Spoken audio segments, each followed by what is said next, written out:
Hello, hello, hello, my friends. My name is Evelyn Joy, and welcome back to my channel. I am going to talk about a situation without giving names or naming names. There was an individual who became very famous in Vipkid land, and this individual has worked for Vipkid from the beginning, practically. And this individual gained so much popularity on YouTube, made a lot of money recruiting for YouTube.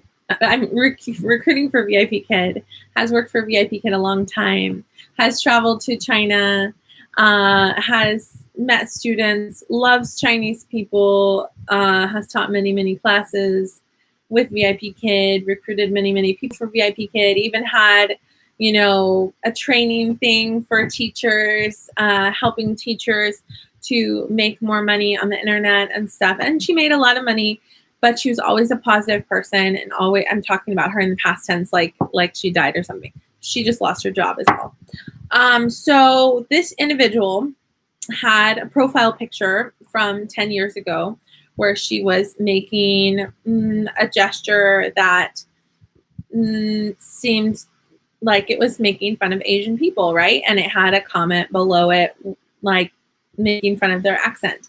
Okay, so someone found this photo from 10 years ago and made it go viral on Chinese social media. It was the talk of the town on Hutong and on Facebook. And this person not only lost one job, but lost two. She worked for Vipkid and Outschool, and a angry mob of Vipkid teachers went after not just one of her jobs, but two. Now, I want to put yourself in her shoes for a minute. I'm not saying she handled this situation perfectly. I'm not saying she didn't. I'm not her. I don't know her heart.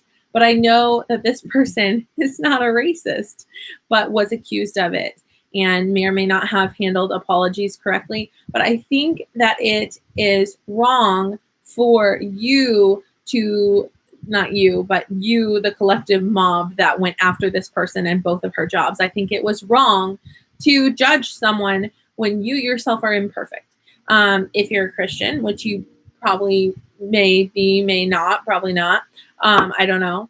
But if you're a Christian, it says, you hypocrite, the Bible says, first remove the log from your own eye before you try to remove the speck from your brother's eye. So the thing is, a person that would seek out and find a photo from 10 years ago so that they can put someone on blast and completely destroy their livelihood, that kind of person, it tells me more about their character than it does about the person who was canceled by our toxic cancel culture of Vipkid. Now, cancel culture, I neither say it's good nor bad because it really depends on the situation. If someone is an active racist, like if someone currently is putting a profile picture and saying like, I hate such and such race, and like actually starkly is saying, I unapologetically am a racist and I hate these people, then yeah, sure, they should lose their job and they should learn their lesson. But if it's this type of situation, I think that the angry mob of Vipkid teachers came after a good person. That's my 2 cents about that situation. I'm choosing not to share that person's name, but obviously if you have been in Vipkid land a long enough time, you probably already know about this situation. I realize that the angry mob doesn't agree with me.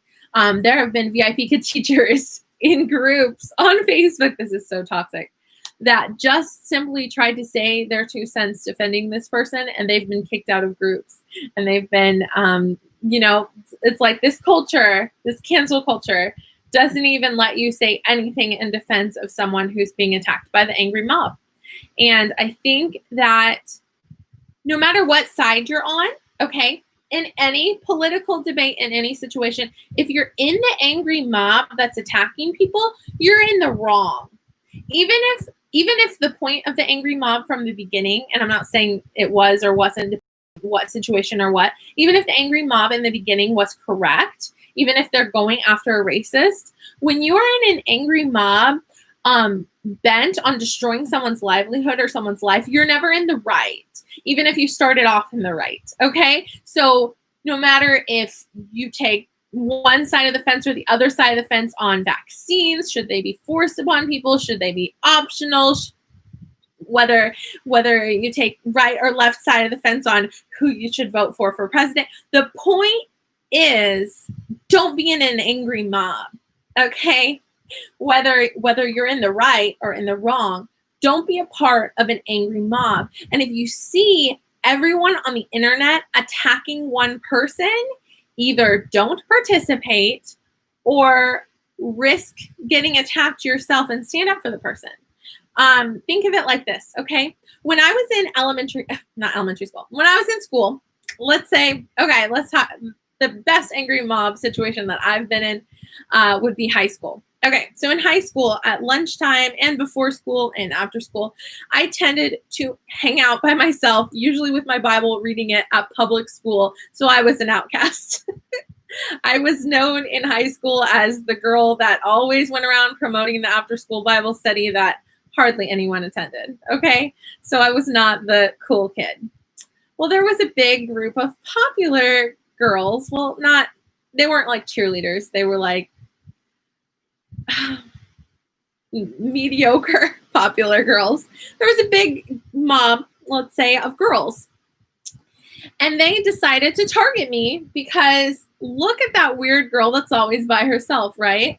So when I was in the bathroom, they turned off the lights on me. They would mock me and make fun of me because I had a problem. I pulled out all of my eyelashes and eyebrows when I was in school from the age of 13 to the age of 25. I'm now 32, but it's a disorder of self-harm, and they made fun of me for it because they knew nothing about me. They knew nothing about my personal struggles, and they made fun of me for my own self-harm, which was pulling out my eyelashes and eyebrows. So they made fun of me for not having eyelashes and eyebrows. And in the middle of the night, they prank called my house and got me in trouble with my mom and stepdad. So they prank called my house saying like, "Oh, Jesus loves you," blah, blah, blah, or whatever, in the middle of the night from some party or whatever. All that to say, when you're in the, and honestly, by high school, I'd been bullied so much that I was over it and I didn't care about their opinions. And if I wanted to, well, I did shed some tears over them because what hurt was there were acquaintances that I thought were kind of like friends that were in the mob, laughing at the group's jokes, making fun of me. And when I say mob, it was a group of like 12 girls, okay, with one leader that I later found out she had a lot of problems. So it's best to assume that people like that have problems, okay? Hurting people hurt people. And what I've realized is that when there's someone on the attack, that they're just working to hurt someone and they don't even care who they hurt, they're hurting from something. They have their own problems and their own issues they need to work through. So if you find yourself in an angry mob and you're really gung-ho angry and you really want to end someone's career or end someone's life, or you realize you don't even care that this person could be suicidal because you made them lose their 2 jobs. You don't even care that they're a mother or that they have to provide for their family. You don't even care because you're so hateful. You're so bent on destroying someone's livelihood that you don't care what'll happen to them. Reevaluate why you are hurting so much that you need to do this to another person. Okay? If you have to cancel someone, if you are so bent on this person had a racist photo from 10 years ago and they didn't handle their apology right, and I am so self-righteous and I'm so in the right that I have to cancel this person, I have to get both of them fired from both of their jobs, and if they get any job in the future, I'm going to find out what job it is and I'm going to let their employer know that they are a racist so that they can never have a good job again. If you are so inclined to be a part of that kind of mob, reevaluate what hurt you, what is hurting you, what you are hurting from, and you need to heal. Okay? I realize that there's a big angry mob of people who are going to disagree with this video, and they are welcome to give me thumbs down, unsubscribe, write to YouTube, tell them I'm a racist, but I'm not. Okay. Okay. That's my 2 cents about that situation. I just think that some people, yeah, should lose their jobs if they're active racists, but also